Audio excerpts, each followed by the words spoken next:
في الفيديو ده أهم وأصيع 10 أسرار في الأشعة المقطعية. تعالوا نشوف.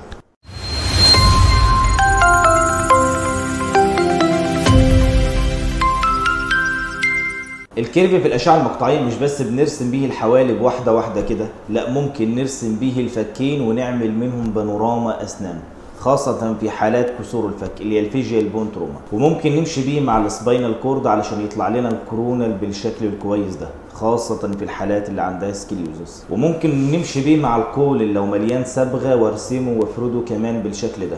وممكن امشي بيه على مفصل الحوض سواء في حالات التروما او غيرها بالشكل ده كده، علشان يطلع لنا الشكل الصايع ده كده. طيب الكيرف بتاع الحالبين علشان يطلع معانا بالشكل ده لازم يكون نفس العيان متوقف وقت التصوير، والمريض يكون مزنوق في البول وقت التصوير. وامشي مع الحالب سنه ببكره الماوس او يفضل بسهم الكيبورد، لان لو انا عديت سنه منه ممكن يهرب مني. بالمناسبه مش لازم المريض يكون صايم في فحص الاشعه المقطعيه على المسالك بدون صبغه، وبعض المرضى خاصه الفيميل منهم او الاولد ايج صعب جدا الاقي لهم حالب امشي عليه، وفي الحاله دي بكتفي بالكورونا الفيلم. وممكن امشي بيه.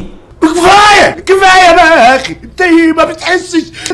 ال 3 دي في الاشعه المقطعيه العادي ان انا اطلع وارسم صور لحالات المفاصل بالشكل ده كده، او حالات الانجيو بالشكل ده كده، ده العادي.